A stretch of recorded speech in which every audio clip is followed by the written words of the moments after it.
Eu tinha que fazer um livro, e a única experiência que eu tinha vivido recentemente era o Caminho de Santiago. Então eu disse, vou fazer um livro sobre o Caminho de Santiago, acho que ninguém vai se interessar. O que lhe interessa um caminho no norte da Espanha, onde quase não passa ninguém? Curioso é que as pessoas se interessaram e o livro hoje está presente nos 4 cantos do mundo.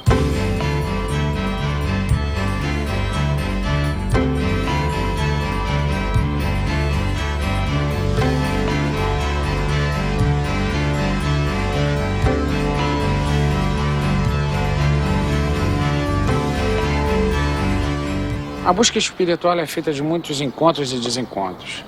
Eu nasci católico, evidentemente que chegou um momento da minha vida que eu achei que eu tinha que ver o que acontecia em volta de mim, porque era uma religião que me era imposta, o catolicismo. E aí deixei a igreja, fui procurar a resposta para o mistério da vida.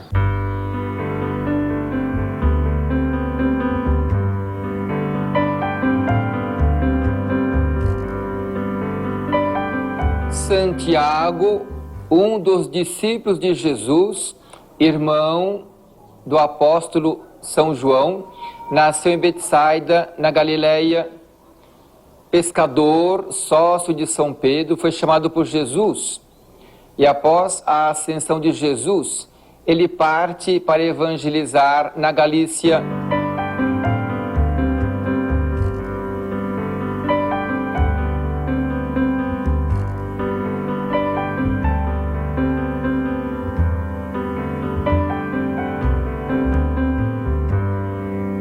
Volta à Terra Santa e é morto, degolado por Herodes.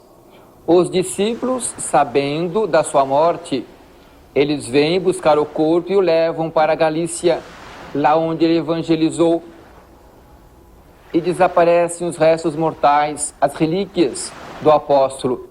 Somente são reencontradas no ano 813 por Pelaio, um agricultor ali da Galícia. Numa noite ele vê uma grande luz que vem dos campos.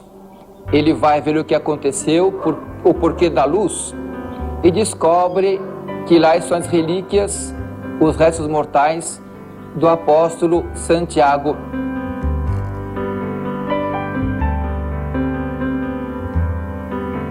A partir desse tempo, começa a se construir uma capela em honra de Santiago, na Galícia.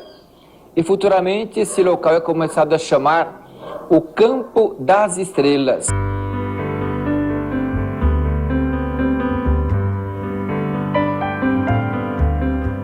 No cristianismo, no catolicismo mais especificamente, nós temos 3 rotas muito conhecidas de peregrinação. São os romeiros, que vão a Roma. Também temos quem vai para a Terra Santa, especialmente Jerusalém, são os palmeiros, e os chamados propriamente peregrinos, aqueles que vão per ir agros, pelos campos, em latim pelos campos, em busca do santuário de Santiago Maior em Compostela.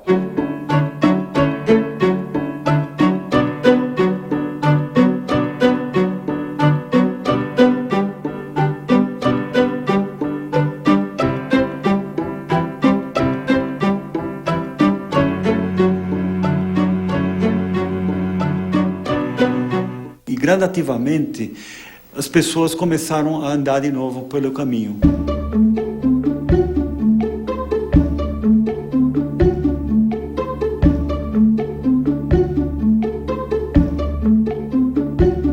Bem, eu resolvi fazer o caminho de Santiago porque eu estava numa fase um pouco aventureira, posso dizer, e queria um pouco de liberdade, que você não consegue na casa dos seus pais com 14 anos. Quando me foi perguntado em Roncesvalles, que sempre é perguntado aos peregrinos o motivo, eu não soube dizer o porquê de eu estar fazendo o caminho de Santiago. Isso eu só fui descobrir no decorrer do caminho. E na aula de espanhol, me caiu na mão um mapa da Espanha onde estava um caminho de Santiago desenhado. E aquilo me atraiu demais. Daquele dia em diante eu falei, eu vou fazer esse caminho um dia. E naquela ocasião eu estava assim com um problema familiar e eu levei uma pedra do Brasil, que também é uma das lendas. Você leva uma pedra do seu país de origem e quando você chega na Cruz de Ferro, você joga esta pedra na Cruz de Ferro, que o seu problema fica lá. Coincidência ou não, eu voltei sem o problema. Pelo menos na minha cabeça, eu não sofri mais com esse problema. Uma vez de férias na Espanha, uma prima minha comentou que tinha feito o caminho, etc. Mas eu tinha meio como um sonho. Eu não achei que realmente algum dia eu fosse realizar esse sonho. Começou a surgir a ideia de fazer o caminho em 97. Durante 2 anos, foi amadurecendo a ideia, fui lendo artigos, lendo livros, até que, de fato, depois, no dia 25 de agosto de 1999, eu parti de Saint-Jean-Pied-de-Port para começar a minha peregrinação em busca do Santuário de Compostela. O motivo que me motivou a fazer o caminho não foi de cunho religioso. Foi mais com o intuito de conhecer a cultura espanhola e percorrer uma trilha milenar. Ao ler o livro do Paulo Coelho, Diário de um Mago, de início eu pensei que fosse uma ficção. Quando soube que era realidade, então li outra vez logo em seguida. E me frustrou quando ele parou no sebreiro, achou a espada dele e foi embora. Então eu falei, eu tenho que fazer esse caminho para conhecer o resto.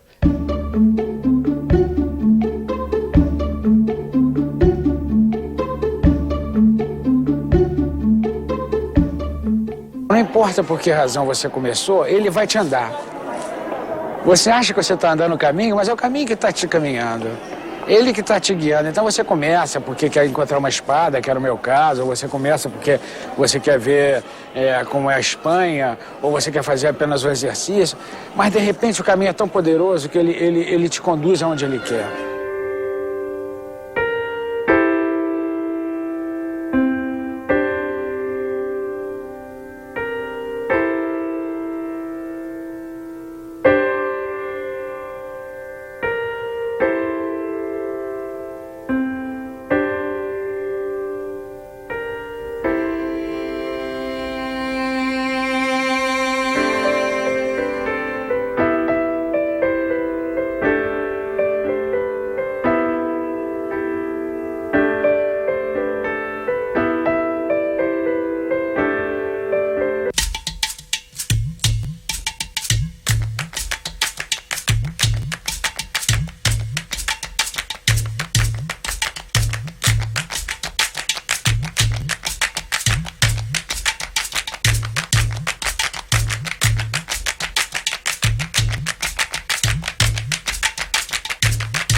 O Caminho de Santiago ele me ensinou algumas verdades básicas sobre a vida.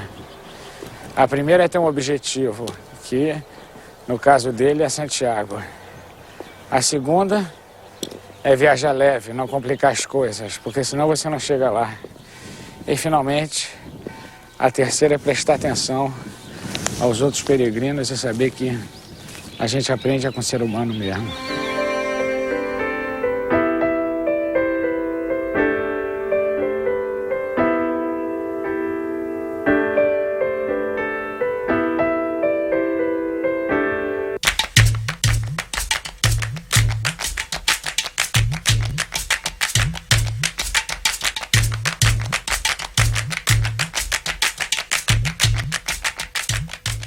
É uma cidade muito bonita, pequenininha, charmosa, onde a gente, no primeiro caminho, recebeu a credencial de Madame de Bril. aquela que o Paulo Coelho disse que era uma bruxa, quando deu a credencial para ele. Mas uma senhora muito simpática, que por sinal deixou o caminho, já não vive mais.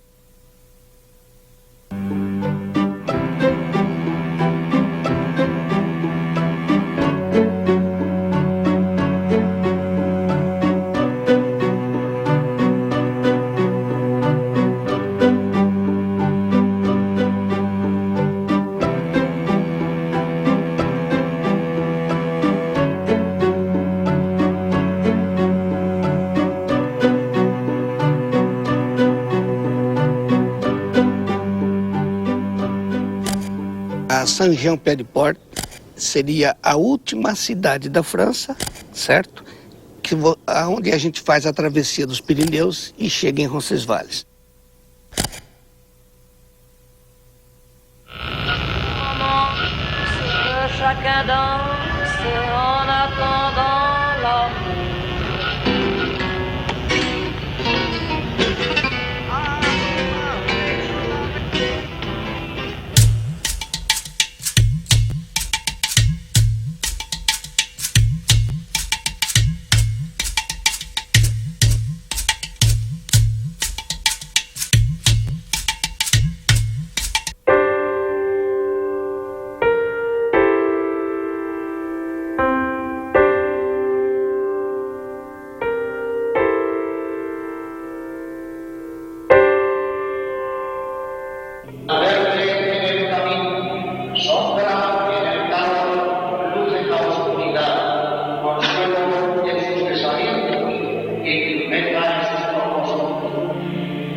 Roncesvalles é a primeira cidade onde você vai dormir dentro da Espanha, né?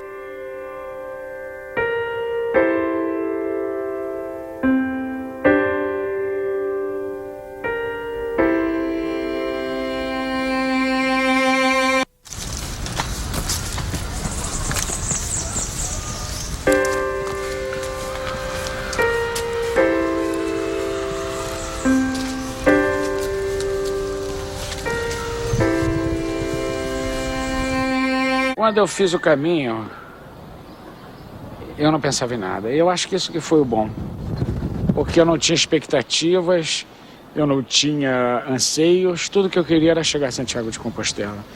Então, quando você não pensa em mais nada, quando você realmente se entrega ao que você está fazendo, né? Você vive a experiência do que você está fazendo, aí, com certeza, você se purifica, você se esvazia e no momento em que você se esvazia, você pode preencher com outras coisas.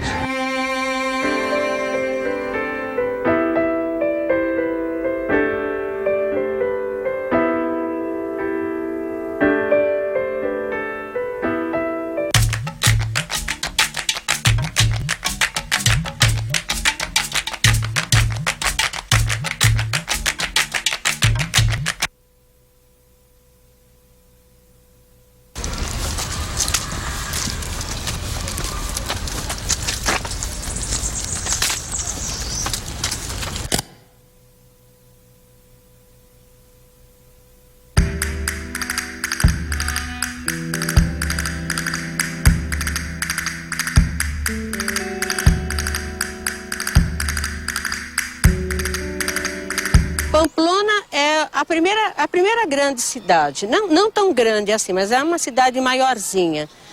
E essa cidade que eu achei muito interessante foi conhecer a Praça do Touro. No dia de São Firmim, tem aquelas touradas onde solta-se os touros e o touro corre atrás das pessoas na rua e sempre tem alguns acidentes.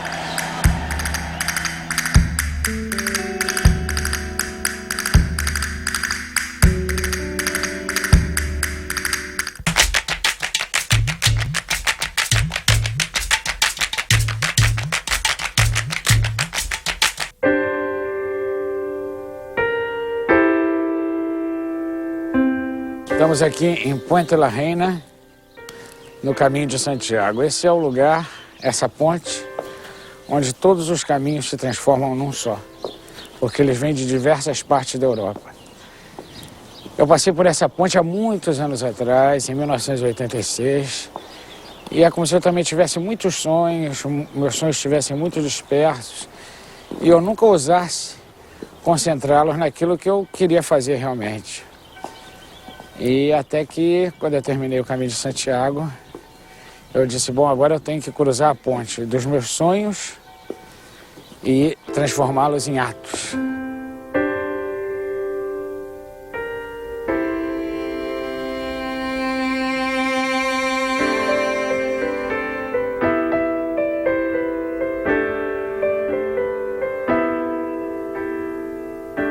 Agora, a partir dessa ponte, você não pode mais se dispersar, você tem que seguir. Você vai andar de dia, vai andar de noite, vai dormir, vai estar cansado, mas com paciência, seguindo o seu próprio ritmo, você chega a Santiago.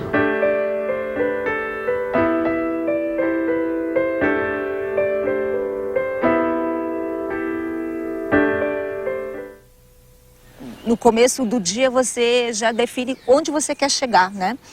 Então tem cidades que têm albergues, agora tem vilarejos e tem aldeias que não têm albergue.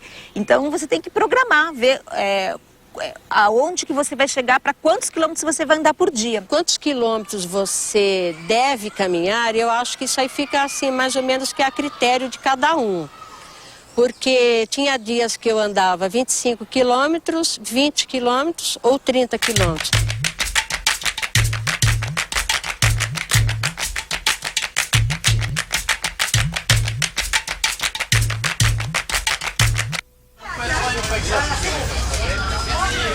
Esta é uma cidade pequena, muito bonitinha. Tem um rio que corta a cidade, bem no central, em várias pontes e pontes romanas, muito interessante. Pedra sobre pedra e consegue fazer uma ponte.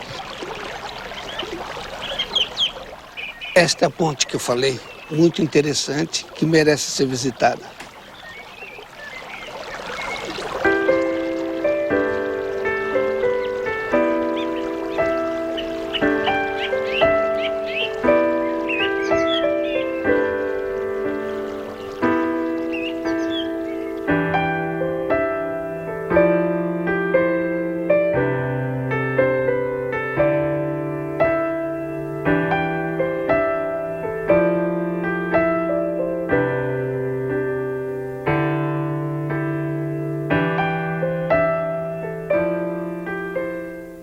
Em Estéia está localizado o albergue mais bonito do caminho. É um hotel de 3 estrelas. O albergue de Estéia é esse albergue aqui. Os peregrinos estão parados na frente, esperando o horário de abertura. Porque existe no Caminho de Santiago um horário próprio para você entrar no albergue e também para você sair. Aqui nós estamos aguardando a abertura do albergue.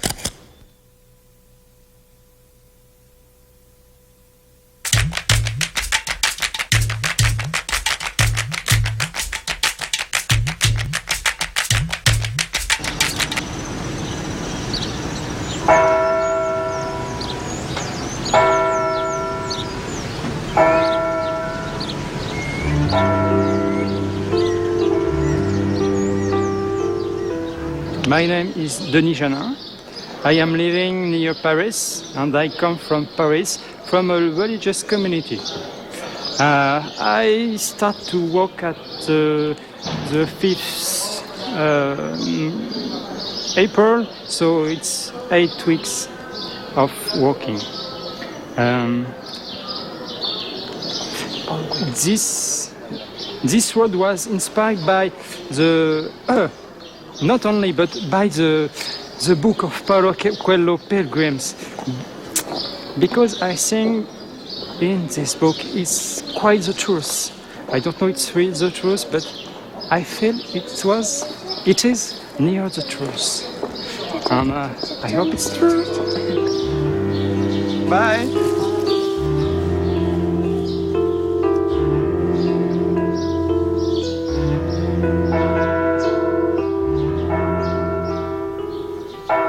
Um dos presentes que eu estou recebendo neste caminho é ir dormir e acordar com os sinos das igrejas.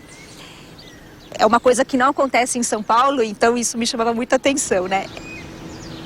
E era engraçado porque você sabia exatamente a hora que você estava indo dormir e a hora que você estava acordando, porque você contava as batidas, né, dos sinos, né?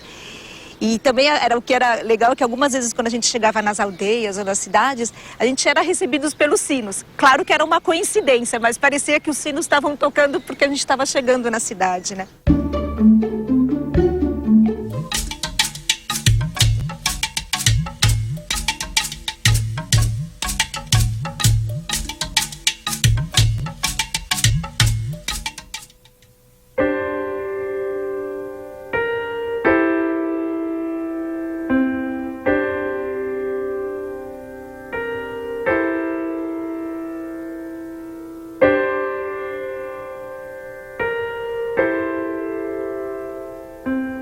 Logronho é a capital da província de La Rioja. É uma cidade magnífica, é lindíssima. Logronho, você, como está na Rioja, a primeira coisa que você lembra é do vinho da Rioja. Não tem?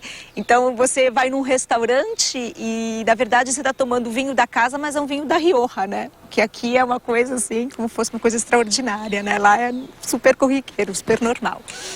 Em Logronho, o que mais me impressionou foi a igreja de Santiago El Real, com uma fachada barroca maravilhosa e com Santiago Matamouro em cima, muito bonito, chama muito a atenção.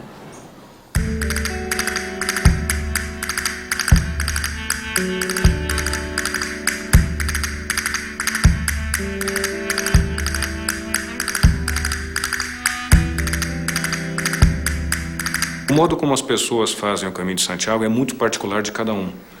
Nós temos peregrinos que preferem fazer o caminho em grupo e tem peregrinos que preferem fazer o caminho solitário, sozinho. Só que eu diria uma coisa, mesmo aqueles que vão fazer o caminho sozinhos, a primeira coisa que acontece é conhecer as pessoas as mais diversas possíveis no caminho. Então tenha uma coisa em mente, você nunca estará sozinha fazendo o caminho, mesmo não encontrando ninguém.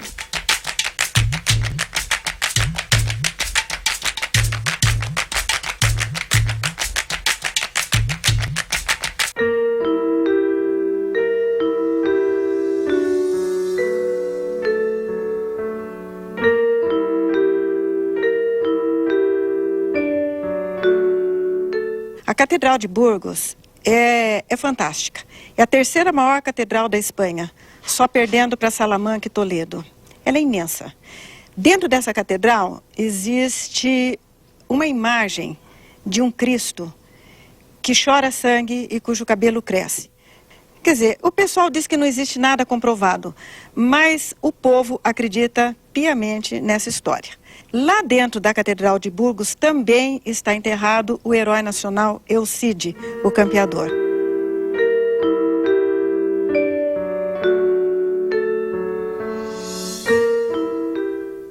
E o albergue fica assim no meio de um bosque, com muitas árvores. É maravilhoso você acordar assim com a passarada.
Estamos em León. Aqui a gente já está a 2/3 do caminho, está perto de chegar a Santiago.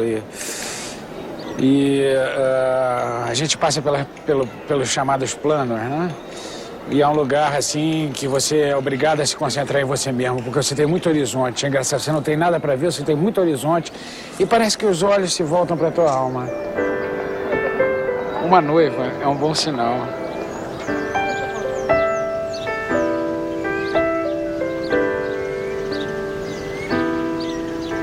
A catedral ela é um livro de pedra.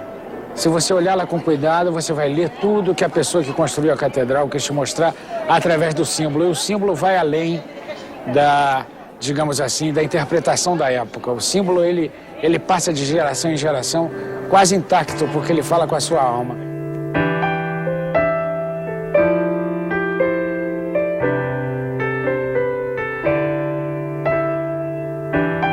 Eu me lembro que o fantástico do caminho é que nesse período eu já não pensava em nada. Foi um momento em que o meu guia, eu estava com um guia, se chamava Petros, e que ele começou a falar da importância de viver o sonho.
E esse ano, o ano 2000, nós resolvemos repetir o caminho mais uma vez. Então, para nós, o caminho... Tem um visitante para vocês aí. Não.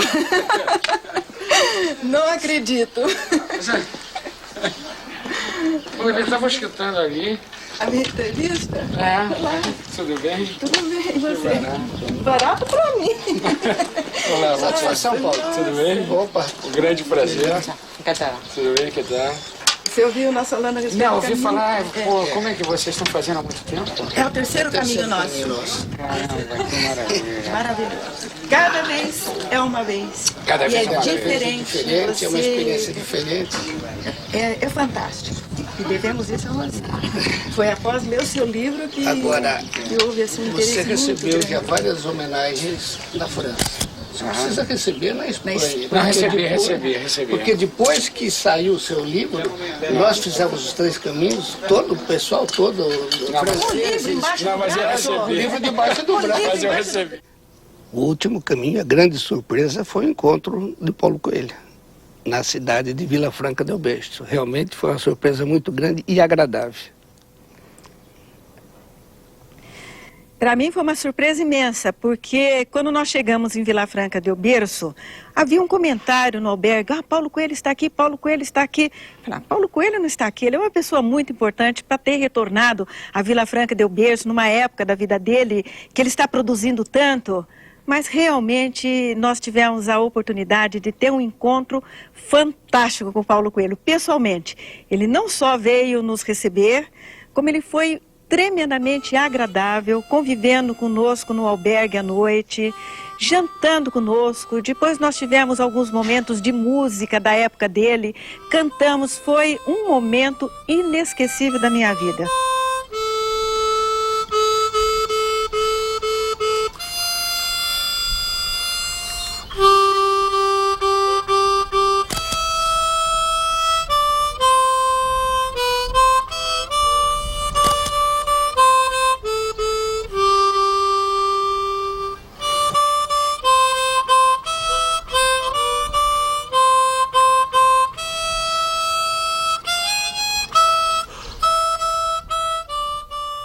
Nós estamos aqui na frente do Portal do Perdão. Aqui as pessoas vinham e elas eram perdoadas, já que a partir de agora vai ter muitos acidentes. E aqui eu estou com o Jesus Rato, que é o grande bruxo do hombre. No, no es nada. No, brujo nada, pero hombre. Pues a ver, yo pienso de ti que viniste al camino sin saber ni a dónde ibas y te enganchó el camino y de alguna manera fuiste un punto iniciático de despertar el espíritu del camino, no solo en Brasil, sino en muchos puntos de la tierra. Una mano del poderoso, de alguna manera mágica, que ha despertado, aunque la Iglesia Católica no te ve muy bien. Claro. No te ve muy bien. Pero tú has despertado el espíritu de la peregrinación. Un instrumento. Un instrumento de Dios, de alguna manera. Instrumento de Dios. Yo te veo así. Então, a que horas hacemos la queimada, Jesús? ¿A las 9? ¿Qué te parece? O a la hora que quieras. Escuta una cosa, igual era mejor comer primero.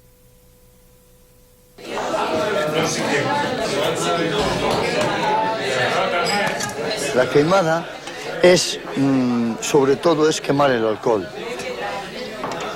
Quemar el alcohol y mezclar frutas, después echarle un poquito de café. Y sobre todo, la gente, al decir los deseos y los pequeños pecados de la gente, que si ha cogido el coche de apoyo, que si ha subido de autostop, que si la tendinitis, que si el autobús, hacerles a la gente reír todos juntos y les mando a respirar.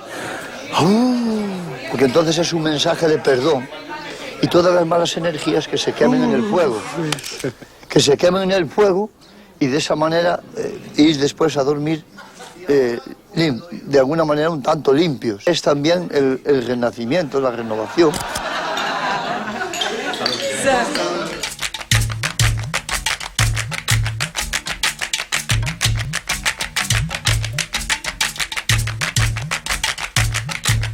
Sebreiro é uma vila que é uma das primeiras que você encontra na Galícia, é quase a porta de entrada da Galícia. O peregrino sabe que ele vai encontrar daqui por diante montanha.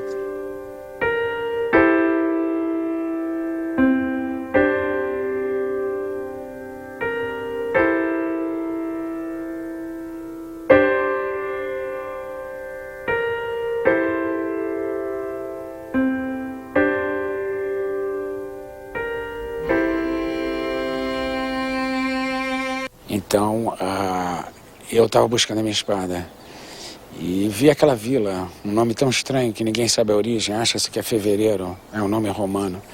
Era uma vila de 16 casas apenas, inclusive com palhoças pré-históricas. E eu disse, bom, não vou conseguir. Estava muito decepcionado comigo. E aí fui até uma cruz que tem no alto de uma montanha. E cheguei lá e de repente eu senti que não, que eu merecia. Eu acho que o que me preocupava é que eu não merecia. Que eu era indigno da minha espada.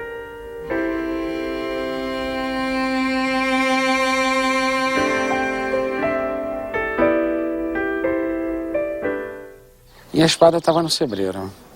Então, embora o Diário de um Mago tenha colaborado muito para difundir o caminho de Santiago, né, e foi um rito de passagem na minha vida, eu nunca fiz o caminho inteiro. O meu caminho ele acaba no sebreiro.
Há 14 anos atrás eu cheguei aqui. Nunca podia sonhar. Que na verdade o meu caminho não acabava aqui, ele começava aqui. Eu cheguei em Santiago e dizia agora. olhei essa catedral, estava chovendo, como sempre chove aqui. E eu disse, olha só os sinos. Eu disse, e agora, o que eu vou fazer? Mal eu sabia que naquele momento o meu caminho estava começando.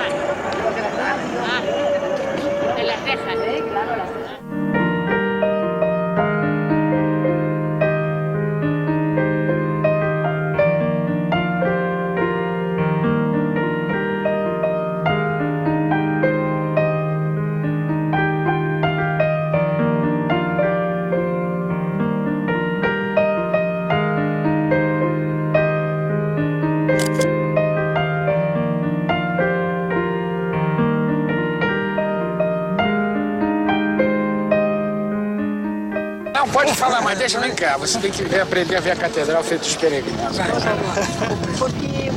Deita, catedral, olha a catedral. Cabeça pra mim.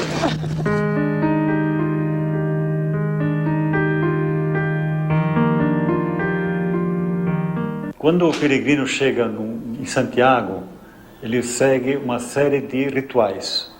A primeira coisa que ele tem que fazer é entrar na catedral pelo Pórtico da Glória, e no meio do pórtico existe uma coluna. E nessa coluna ele vai colocar os 3 dedos e vai fazer uma oração. E essa coluna já foi tanto tocada que no lugar dos 3 dedos existem 3 furos. Porque o Pórtico da Glória foi construído no ano 1170. E desde então todo peregrino coloca lá seu dedo. Em seguida, ele vai assistir uma missa. Se ele tiver muita sorte, a missa vai ser coroada com botafumeiro. Defiende a tus discípulos queridos, protege a tu nación, las armas victoriosas del cristiano. Olha, o caminho para mim foi a segunda coisa melhor que fiz na vida. A primeira foi nascer, a segunda foi o caminho. Tu não tem, eu acho que se todo mundo parasse um pouco para se olhar para dentro, eu acho que o mundo seria um pouco melhor.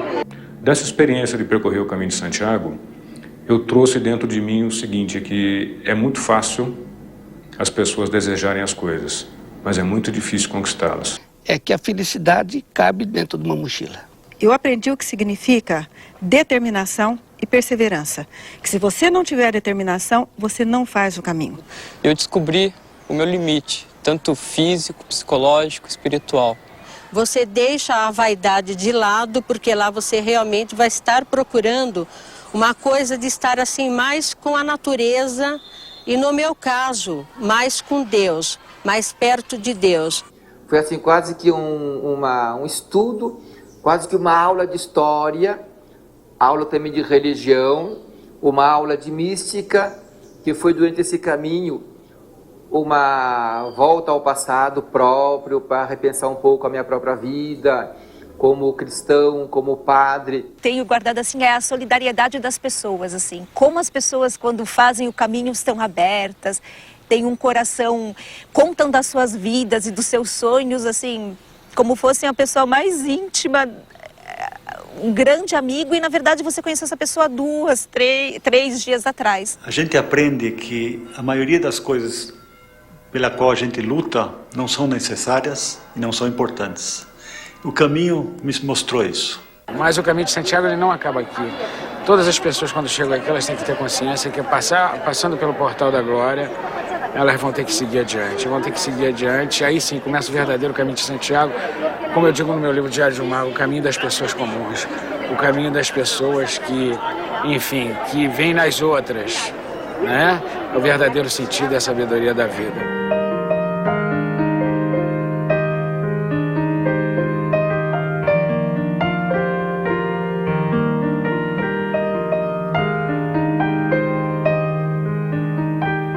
É de manhã cedo, e exceto algumas anotações, essas são as primeiras linhas que eu escrevo sobre o caminho de Santiago.